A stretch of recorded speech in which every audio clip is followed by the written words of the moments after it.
It's March 23rd, 2026, day 24 of Operation Epic Fury. Iran has dropped a latest propaganda bomb, claiming their air defenses shot down a US F-15E Strike Eagle near the Straits of Hormuz. But we're also getting fact checks from CENTCOM, obviously saying no fighters have been shot down, 8,000 combat sorties flown, total air dominance and air superiority right now over Iran. So complete desperation, and we're seeing that, even quotes from Admiral Cooper saying that Iran is in complete desperation mode, still sending one-way attack drones towards their neighbors, even though those one-way attack drones are being completely crushed. So stay with me on this one, because we'll talk about how the F-15E Strike Eagle is doing what it does best. In the last 12 hours, US air power, led by the F-15E, B-1, and F-35, have had their biggest days of strikes yet. So let's pop to X and actually review the footage of what Iran says is them shooting down an F-15E. Okay, everybody, here we are on X. This is the actual footage of the F-15 that the IRGC says they shot down. Let's have a look. Could be similar to what some surface-to-air missile radars, the actual tracking user interface looks like. I mean, it looks relatively similar.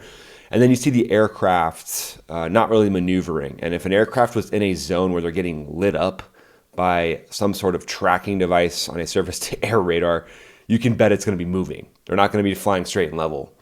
So that's the kind of the first red flag I see. And then there's the explosion. Okay, you don't really see an inbound missile, and just looks to be, to me, like very AI generated. But I think the big tell here is the fact that you don't see a lot of maneuvering happening.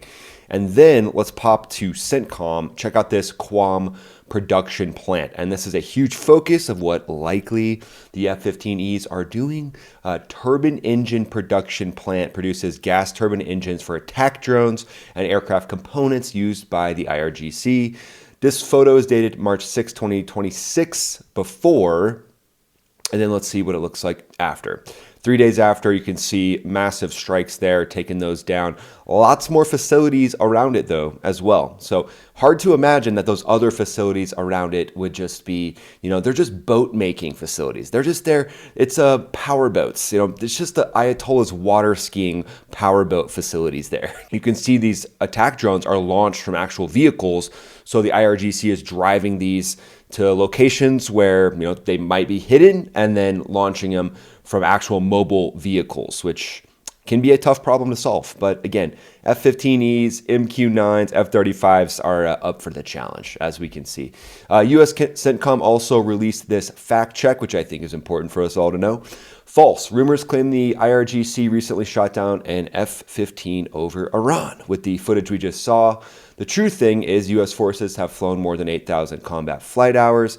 During Operation Epic Fury, no US fighter aircraft, have been shot down by Iran. So right now, the world feels like it's constantly on edge from the war in Iran, political turmoil in places like Cuba. New conflicts seem to appear every week. Luckily, there's a solution. Ground News is a website and an app that pulls in thousands of news stories from around the world every day, organizing them by story and showing you the political bias, reliability, and ownership of every source so you can see every angle all in one place.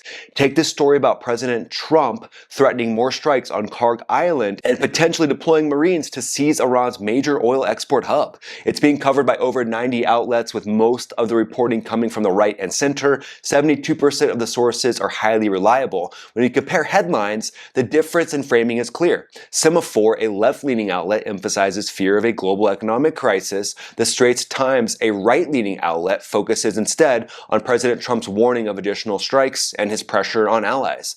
The feature I've really been enjoying, though, is Blind Spot. It shows you stories covered mostly or entirely by one side of the political spectrum, so no matter where you sit politically, you're getting a filtered version of reality, and Ground News helps you see what you're missing. Go to ground.news/MaxUSA or scan this QR code for 40% off the unlimited access Vantage plan. It brings the price down to just $5 a month, like a cup of coffee. So give Ground News a shot for yourself. You'll be glad that you did. It's just so interesting to me to see how much money of the Iranian people, basically the Ayatollah just has grifted, the Ayatollah and the mullahs have grifted the Iranian people out of hundreds of billions of dollars at this point. And they've built little things like, let's just see randomly what we can find here.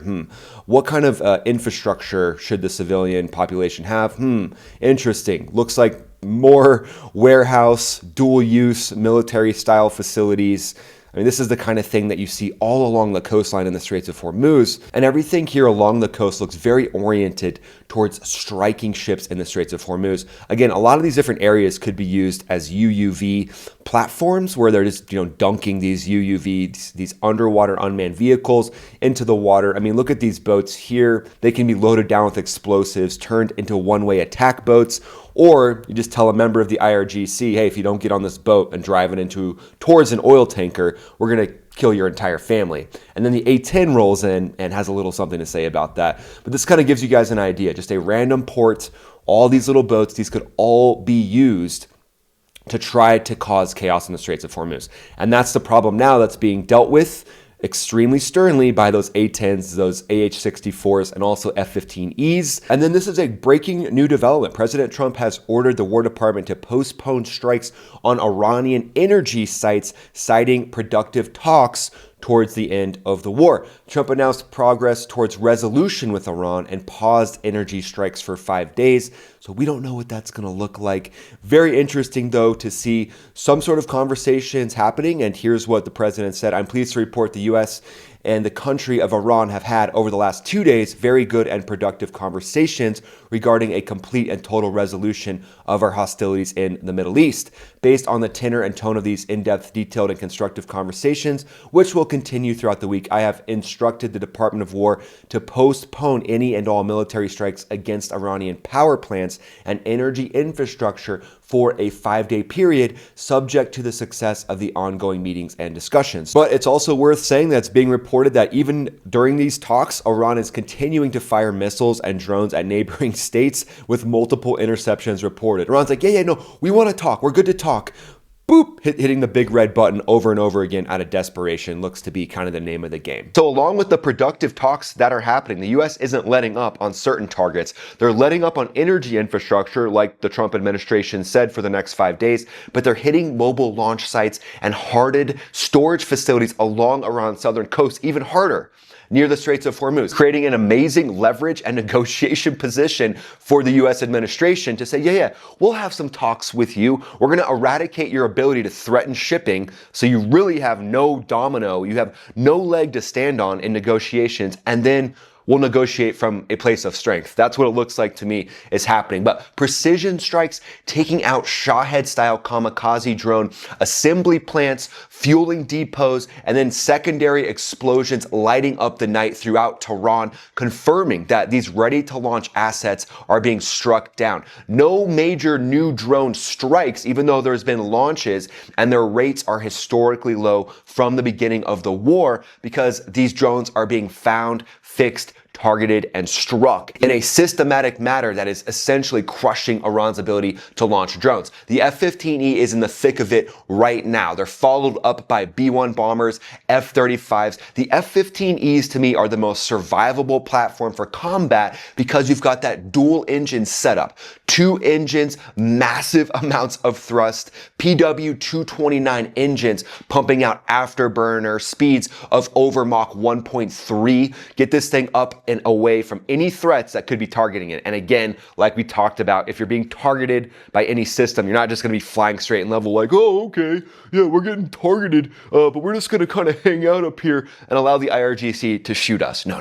That is not one of the tactics that fighter pilots are learning these days. But we've seen that these drones are getting crushed on the ground, but wait until you see how badly Iran's overall game plan is falling apart. Because Iran's one-way attack drones, cheap, long-range, Shahed knockoffs, they were supposed to continuously overwhelm defenses with sheer numbers. Now, they've gotten some lucky hits on infrastructure. They've hit some desalination plants in the Gulf. They've hit energy infrastructure in Kuwait and Qatar, because they're now launching from dispersed coastal sites like we looked at in that target imagery to try to just focus and threaten the Straits of Hormuz and threaten that choke point to hit U.S. energy oil platforms that are trying to make their way through the Gulf. But in these last few hours, we've seen no significant activity popped up, especially with what President Trump has said is a 5-day ceasefire on energy infrastructure strikes. So what happens from here? Does this surgical scalpel start to move in and remove more members of the IRGC?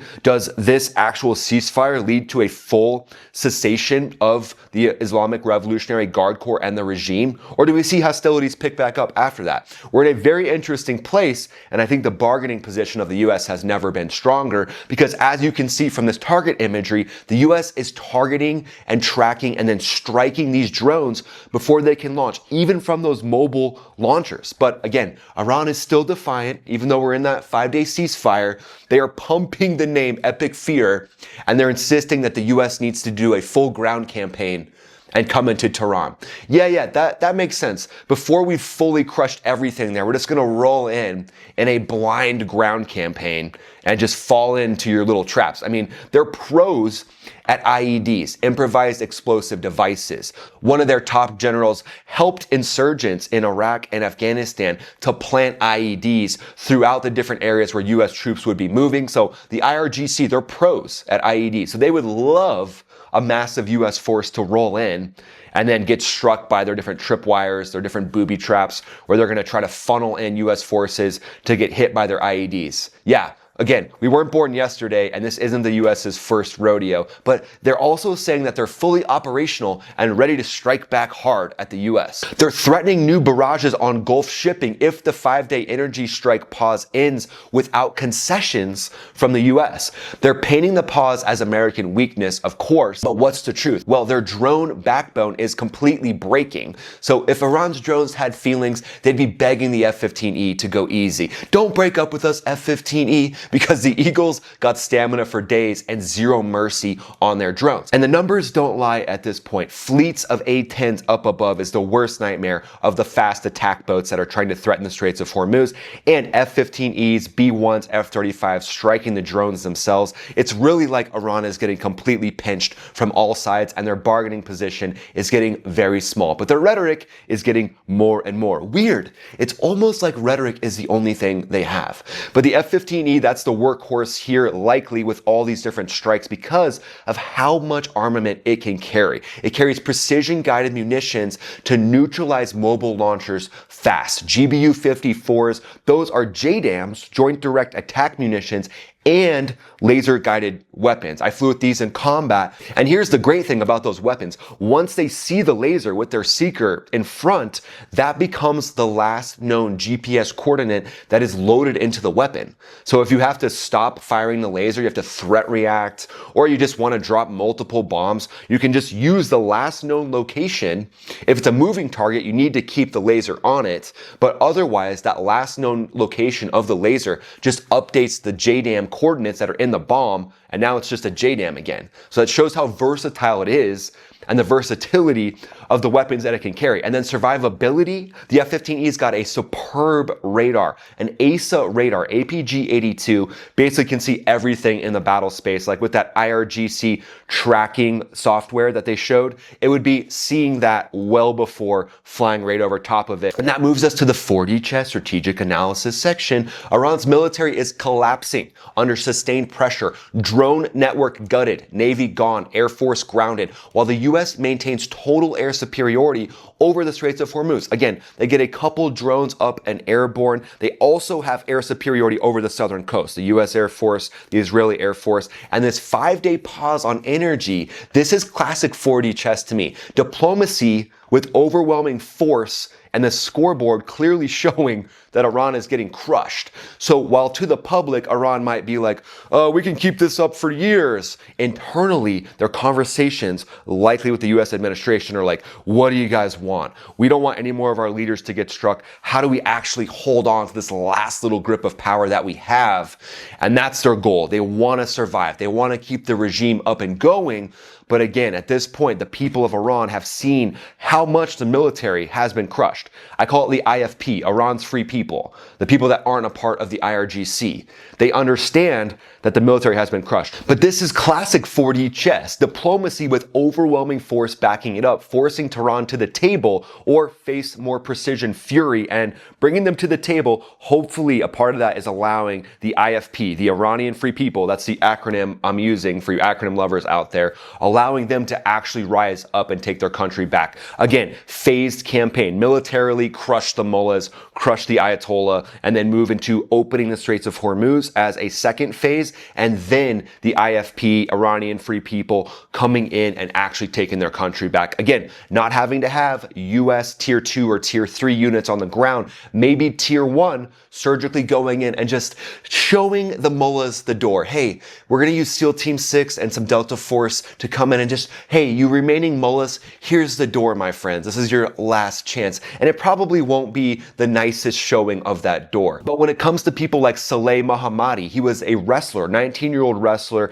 that was recently hanged by the Iranian regime and some judge who's just a shill for the mullahs.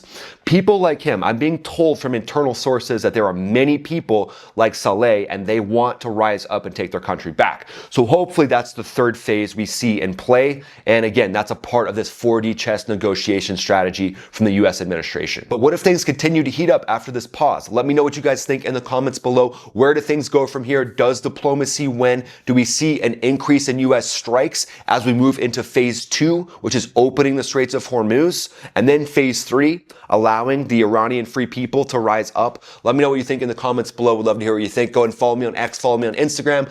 Posting there pretty much every day, and then go ahead and join the Max Ready Room. Click the link in the description. This is Ryan, also known as Max Afterburner, signing off.